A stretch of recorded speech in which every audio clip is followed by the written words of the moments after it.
Well, does it come down to something as mundane as rain? It's chucking it down here in the east of Ukraine, and at least one regional governor in the east says he does not believe the much vaunted Russian invasion that's been predicted will happen until the rains are over and the several days of rain to come. Heavy Russian armour, soft ground and heavy rain, it seems, do not very obviously mix well, which leaves the key abiding themes of this war. As you mentioned, that resistance in Mariupol down on the south coast on the Sea of Azov. Also these precision strikes, which, and they are precision, both Ukrainians and Russian agree on that, on industrial and military targets, rocket attacks, and the indiscriminate shelling of cities. Dresden, Grozny, Aleppo, now Mariupol, synonymous with the brutality of war visited upon civilians. So far, despite weeks of shelling, this port on the Sea of Azov has resisted. A full-scale Russian assault, but today there are signs that the resistance is all but broken.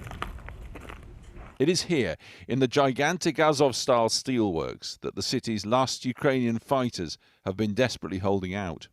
The Russians gave them an ultimatum: lay down your arms by 6 a.m. Moscow time today or be killed. With no response forthcoming, it seems the Ukrainians chose to fight on. A Russian Defense Ministry spokesman claimed that many in their number are foreign mercenaries. According to Ukrainians who surrendered, up to 400 foreign mercenaries are now encircled as part of the Ukrainian group at the Azov-style steelworks. Most of them are European citizens, as well as Canadians. In case of further resistance, all of them will be destroyed. The full capture of Mariupol, so crucial to the Kremlin's aim of creating a land corridor from Crimea to Donbass, would represent Vladimir Putin's biggest gain so far in the war. But Ukraine's president says killing the soldiers there would end peace efforts. I think the Russians are making a huge mistake. The destruction of all our guys in Mariupol. What they are doing now will put an end to negotiations. While the Russians pulverize Mariupol into peace, fighting isn't just confined to the east of the country. Russia claims to have struck an ammunition factory in Brovary near Kyiv in the early hours of this morning. The town's mayor said the strike had taken place, resulting in damage to infrastructure. A miraculous escape for this woman in Ukraine's second city, Kyiv. But at least 5 people have been killed and dozens injured by shelling here over the weekend. Prompting this show of defiance, the bust of Marshal Zhukov, hero of Stalingrad's defeat of the Nazis, torn down and carted off. Meanwhile, as the horrors continue above ground, many Ukrainians are continuing to live below it.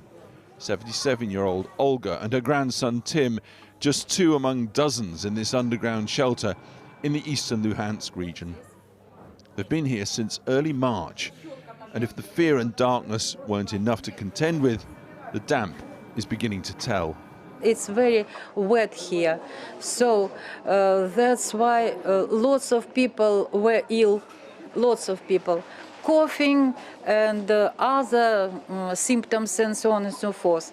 And the worst thing was that we didn't have enough medicine to cure. Easter. Death and the affirmation of life. For the people of Bucha who survived the killings that took place here, a time to mourn their dead. The Pope today spoke of an Easter of war, but this conflict looks set to last rather longer than that. Well, now, the outcome of Mariupol was always going to be of enormous military significance in this war, obviously, but the politics have now been ratcheted up by President Zelensky, as you just heard there. He has staked the future of the peace process, such that it is, the negotiations towards peace, on whether people come out alive or dead from that final readout in the Azov-style steelworks. So an enormous amount riding on that. And don't forget, although the hopes have been very small in these peace talks, there have, from both sides, been some glimmers at various points of some degree of progress. Mariupol may well dictate how that process now unfolds. Back to you.